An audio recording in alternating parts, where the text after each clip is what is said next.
운을 거스르는 부자는 없다. 한 표 차이로 누군가는 승자가 되고 누군가는 패자가 되는 세계. 방송계라는 미지의 영역에도 이처럼 강력한 운의 세계가 작용하고 있습니다. 대한민국을 뜨겁게 달군 화제의 트로트 오디션 프로그램도 크게 다르지 않습니다. 장터와 행사장을 떠돌며 노래를 불러왔던 참가자들이 차세대 트로트 스타를 꿈꾸며 떨리는 마음으로 자신의 무대를 기다렸습니다. 꿈과 생업의 괴리, 그 어딘가에서 노래를 포기하지 않겠다는 절박한 심경으로 오른 시험대였습니다. 한편으로는 치열한 인생 패자부활전의 선전포고이기도 했습니다. 이번엔 저 사람이구나. 본선 후보자들을 보는 시선이 매의 눈빛으로 반짝거렸습니다. 결과가 좋으면 좋은 대로, 나쁘면 나쁜 대로 어떻게든 자신의 운을 만들어 살아낼 방법을 찾는 힘을 갖춘 사람. 우승 트로피를 거머쥘 인물로 나는 일찌감치 그를 점찍어 놓았습니다. 방송계에 입문한 후부터 유달리 감이 좋은 프로듀서로 통했던 나는 갓 데뷔한 아이돌만 봐도 척하고 촉이 왔습니다. 그래서 될성 싶은 신인들을 미리 알아보고 섭외한 적도 많았지요. 왜 그랬는지는 모릅니다. 촬영 감독부터 동료 작가들이 입을 모아 이야기했습니다. 보는 눈 하나는 알아줘야 해. 미래라도 보는 거 아니야? 사실 보자마자 전해지는 동물적인 감각에 가까웠습니다. 알고 있었습니다. 이것을 어렸을 때부터 익히 들어왔던 이야기, 운을 읽는 우리 집안의 오랜 내력이라는 것을. 안녕하세요, 미소영입니다. 미소님들은 운이 좋다라고 말하는 운에 대해 어떻게 생각하시나요? 저는 매일 일기장에 쓰는 문장 중에 하나가 나는 운이 좋다입니다. 스스로 운이 좋다라고 계속하는 이유는 미래에 대한 불안이나 걱정 대신 행복이나 희망을 갖기 위함입니다. 나 스스로 잘 된다고 믿어줘야 지금 내가 하는 것이 무엇이든 자신 있게 행동으로 옮길 수 있으니까요. 오늘 소개하는 운의 심리학은 운을 대하는 태도와 심리를 바꾸는 것만으로도 얼마든지 부자가 될 수 있다고 알려주는 책입니다. 책의 저자인 유민지님은 상위 0.1%가 찾는 운 심리학자입니다. 로마 신화에 등장하는 운명의 여신 포르투나처럼 인생에 드리워진 운을 누구보다 현실적으로 풀어준다고 하는데요. SBS 사업팀 최연소 프로듀서로 방송계에 입문해 손대는 예능마다 종전의 히트를 기록했다고 하는데요. 특히 한 표 차이로 당락이 갈리는 미스터 트롯 오디션 현장을 통해 운과 돈의 상관성을 확신하게 되었다고 합니다. 세상에 운을 거스르는 부자는 없다고 하는데요. 그런 점에서 이 책은 부의 정점에 서 있는 대한민국 초호화 셀럽과 0.1% 부자들, 그리고 그 속에서 땀 흘려 건져 올린 우리가 몰랐던 진짜 돈에 관한 이야기를 들려줍니다. 오늘은 1장 부와 운명, 그 보이지 않는 비밀 중에서 운에도 마일리지를 쌓을 수 있다와 삼재와 아홉수의 존재에 대해서 소개해 드릴게요. 그럼 책 속으로 들어갑니다. 운이라는 마일리지. 앞으로 노후는 행복할까요? 10년 뒤엔 뭘 하고 있을까요? 사람들은 늘 인생의 끝을 궁금해합니다. 말년에 부자로 살지 편안한 노후를 보낼지 말입니다. 하지만 인생은 치밀하게 짜인 각본대로 흐르지 않습니다. 완벽하게 정해진 어떤 길을 간다기보다는 어느 정도의 흐름이나 방향으로 갈 뿐입니다. 세세한 것은 결국 스스로 만들어가야 합니다. 내가 이런 이야기를 하면 사람들은 실망하는 기색으로 되묻습니다. 아니, 그럼 운명이 없는 거네요? 사주 명리학 다 거짓말이라는 말씀이세요? 운이란 것은 어디까지나 과거, 현재, 그리고 미래의 합산물이기 때문에 당장 1년 뒤조차 장담할 수 없습니다. 이것은 내가 수많은 사람을 관찰하며 얻은 깨달음 중 하나입니다. 재물도 그렇습니다. 간혹 거액의 횡재수가 들어올 수 있지만 그런 운이 보통의 운명을 타고난 일반인에게 들어올 가능성은 희박하다고 보면 됩니다. 비록 10점을 못 맞히더라도 관역 밖으로 나가지 않는 보통의 운명 말입니다. 사람들은 자주 오해합니다. 재물운이 좋다고 하면 당장 큰 부자가 되는 줄로만 압니다. 하지만 부자의 기준은 저마다 다르고 돈을 바라보는 가치도 다릅니다. 누군가는 100억 원이 생겨도 별 감흥이 없고 다른 누군가는 당장 100만 원만 생겨도 고통이 사라지니 말입니다. 재물운이란 뭘까요? 우리는 대체 무엇을 돈과 바꾸는 것일까요? S는 마트에서 파트타이머 캐셔로 평범하게 살고 있습니다. 이렇다 할 변화가 없는 삶이었습니다. 그저 언제나 그래왔듯이 똑같은 시간에 출근해 기계적으로 바코드를 찍었습니다. 그러던 어느 날이었습니다. 계산대에서 물건을 사던 손님이 말했습니다. 내년에 재물운이 참 좋으시겠어요? 손님은 자신을 관상가라고 소개했습니다. 그냥 지나가는 덕담이라도 기분이 좋았습니다. 그날부터 S의 얼굴에 싱글벙글 웃음꽃이 피기 시작했습니다. 에이 설마 라는 마음가짐 속에 혹시 내가? 라는 기대감이 버섯처럼 자라나기 시작한 것입니다. 그렇게 3개월, 6개월, 1년이 지났습니다. 해가 바뀌었습니다. 하지만 온다던 재물은 소식이 없었습니다. S는 갸웃했습니다. 그 어디서도 큰돈이 들어올 만한 낌새가 보이지 않았던 것입니다. 혹시나 했던 희망은 이내 실망으로 바뀌었습니다. 사실 S의 좋은 운은 이미 지나간 뒤였습니다. S는 1년 전 매달 200만 원 받았는데 이듬해 시급이 인상되었습니다. 파트타이머의 시급이 오른 것은 드문 일이었습니다. 관상가가 말한 S의 재물운은 그 돈도 포함되었던 것입니다. 재물운은 갑자기 나타나는 일확천금이 아닙니다. 지금보다 좋은 환경, 즉 돈을 불리기에 유리한 여건이 갖춰졌다는 이야기일 뿐입니다. S가 기대한 것처럼 아무것도 하지 않았는데 느닷없이 통장에 1억 원이 들어온다는 의미가 아닙니다. 또한 그 액수가 100만 원이 될지 1억 원이 될지는 그 누구도 알 수 없습니다.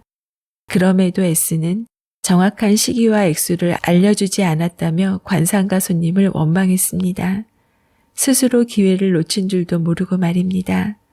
운을 다룰 줄 모르는 사람의 전형적인 뒷북입니다. 만약 S가 재물운이 좋은 시기가 오고 있구나. 그럼 월급이 조금 올랐으니 소액이라도 주식 투자를 해볼까? 이렇게 결심을 했다면 결과는 달라졌을 것입니다. 실제로 투자와 관련된 정보를 모으고 실전 투자로 경험을 쌓다 보면 돈에 대한 감각도 좋아질 것이고 마침 재물운이 좋은 시기와 겹쳤으니 꽤 괜찮은 성과를 거두었을지도 모릅니다. 앞에서도 이야기했지만 복권 한 장 안 사본 사람이 왜 당첨을 바랄까요? 재물운은 그 자체로 결과가 아닙니다. 나의 액션을 힘껏 밀어주는 고마운 순풍입니다. 바람은 목적지가 없는 배를 밀어주지 않습니다. 1년이라는 시간은 생각보다 깁니다. 또 많은 것을 변화시킬 수 있습니다. 돈뿐이 아닙니다. 누군가는 열심히 공부해서 합격이라는 꿈을 이루고 누군가는 회사 경영을 열심히 해서 사세를 확장합니다. 사람은 수명을 다하는 날까지 선택과 집중을 반복합니다. 뭔가를 선택하고 책임지고 집중하는 게 인생입니다. 이것은 자유의지가 생기는 순간부터 예정된 사이클입니다. 선택을 잘했느냐 못했느냐 그리고 그 선택에 얼마나 집중했느냐에 따라 결과가 달라질 뿐입니다. 무엇을 선택하고 얼마나 집중할지는 결국 의지의 문제입니다. 마음먹기에 따라 성공과 실패는 얼마든지 바뀔 수 있습니다. 그러니 S처럼 아무 행동도 하지 않고 운만 바라는 것은 인생이라는 OMR 카드에 마킹도 하지 않고 100점부터 달라는 소리와 같습니다. 자신에게 온 좋은 운을 불리지 못하고 나는 왜 운이 없을까를 묻는 사람들에게 나는 이런 이야기를 합니다. 운이 마일리지나 포인트라고 생각해 보세요. 그런데 유효기간이 며칠 남지 않아서 얼마 후면 사라져요. 그럼 어떻게 해야 할까요? 이 좋은 운을 그대로 버리실 건가요? 사라지기 전에 나를 위해 열심히 써야죠. 그것도 최대치로요. 나에게 온 좋은 운을 쓸 수 있는 액션을 하라는 뜻이에요. 10년 대운이라는 말을 들어보았을 것입니다. 운이 큰 흐름을 보기 위해 대략적으로 기간을 나눈 것인데 10년은 대운, 5년은 소운, 1년은 세운이라고 합니다. 나는 입춘을 기점으로 새롭게 시작하는 1년 세운에 집중하라고 조언할 때가 많습니다. 10년치 시나리오가 정해져 있다고 하면 너무 막막하지 않은가요? 거대한 벽 앞에 선 것처럼 말입니다. 하지만 올해의 운은 매년 새롭게 갱신되니 새로운 마음가짐으로 다시 시작할 수 있습니다. 큰 흐름을 바꾸는 노력이 아니더라도 내가 무언가를 바꿀 수 있는 일이 많다는 뜻입니다. 또 새로운 봄, 입춘이 올 때마다 무언가 새롭게 시작할 수 있으니 마음도 산뜻해집니다. 중요한 것은 액션입니다. 어떠한 마음을 먹느냐에 따라 어떠한 선택을 하느냐에 따라 나의 행동이 달라질 것이고 결국 그 행동 하나하나가 올 한 해 나의 운을 결정할 것입니다. 당장 한 달 뒤도 알 수 없는 게 인생입니다. 요즘같이 세상이 급격하게 변하고 있는 시기에는 더더욱 한치 앞을 알 수 없습니다. 1년 후가 길다고 느껴질 수도 있지만 길게 느껴지는 만큼 충분한 시간입니다. 무언가 변화시키거나 바람의 방향을 바꾸기에 말입니다.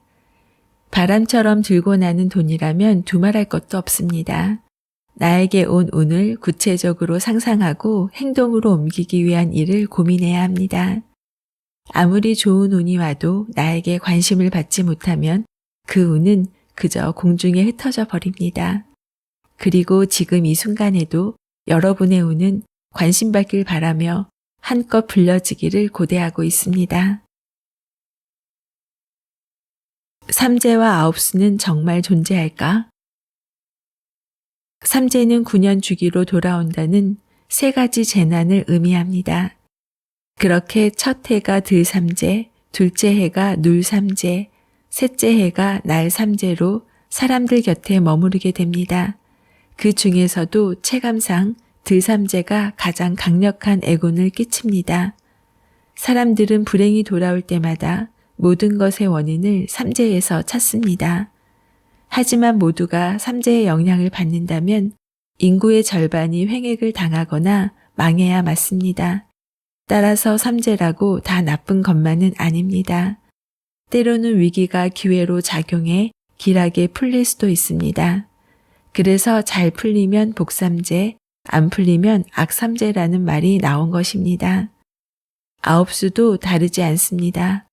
아홉수의 결혼을 피해야 한다는 설은 9라는 숫자가 갖는 성질과 배경 탓이 큽니다. 9는 10이라는 완성을 앞둔 미완과 변화가 따르는 숫자이기에 예로부터 불길하게 보았습니다. 이는 환절기의 원리와도 같습니다. 보통 다음 계절로 넘어갈 때 변화가 많으니 탈도 많고 말도 많습니다. 하지만 또 참고 견뎌내면 그만큼 좋은 결과가 따라옵니다. 결론적으로 삼재와 아홉수는 존재합니다. 그리고 때에 따라서는 타는 사람과 타지 않는 사람이 있습니다. 스스로 삼재치고 괜찮네, 아홉수도 별것 없네 라는 식으로 운을 비켜나갈 수도 있습니다. 온갖 것으로부터 몸을 사리되 의연한 자세로 삶에 임하면 말입니다. 저는 기한을 정하고 집중하는 것을 좋아합니다. 기한이 없으면 계속 미루게 되는데 기한을 정해놓으면 1차적으로 기한 마지막 날보다 2일 정도 앞에 마무리하고 하루는 생각하고 마지막 하루는 다시 한번 검토 수정하는 방식으로 갑니다. 저자의 말처럼 1년을 새 운이라고 한다면 1년 안에 이뤄야 할 목표, 그리고 분기별로 이뤄야 할 목표, 한 달 안에 이뤄야 할 목표를 정하면 오늘 할 일이 정해지겠지요. 예전에 저는 미래에 대해서 알 수 없는 막연함으로 목적보다는 잘 될 거야 라는 생각을 더 많이 했던 것 같습니다. 하지만 목표가 분명하지 않고 행동으로 옮기지 않는 생각은 그저 생각뿐이라는 것을 알게 되었습니다. 저자는 1년 후가 길다고 느껴질 수도 있지만 길게 느껴지는 만큼 충분한 시간이다. 무언가를 변화시키거나 바람의 방향을 바꾸기의 말이다. 라고 했습니다. 1년 단위로 운의 마일리지를 쌓아서 기한 내에 써보는 것은 어떨까요?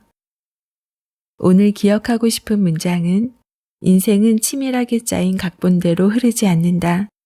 운이란 것은 어디까지나 과거, 현재, 그리고 미래의 합산물이기 때문에 당장 1년 뒤조차 장담할 수 없다. 재물운은 갑자기 나타나는 일확천금이 아니다. 지금보다 좋은 환경, 즉 돈을 불리기에 유리한 여건이 갖춰졌다는 이야기일 뿐이다. 사람은 수명을 다하는 날까지 선택과 집중을 반복한다. 뭔가를 선택하고 책임지고 집중하는 게 인생이다. 이것은 자유의지가 생기는 순간부터 예정된 사이클이다. 선택을 잘했느냐 못했느냐, 그리고 그 선택에 얼마나 집중했느냐에 따라 결과가 달라질 뿐이다. 작가와의 만남, 그리고 다양한 이야기를 전하는 미소영입니다. 오늘도 24시간 행복하세요.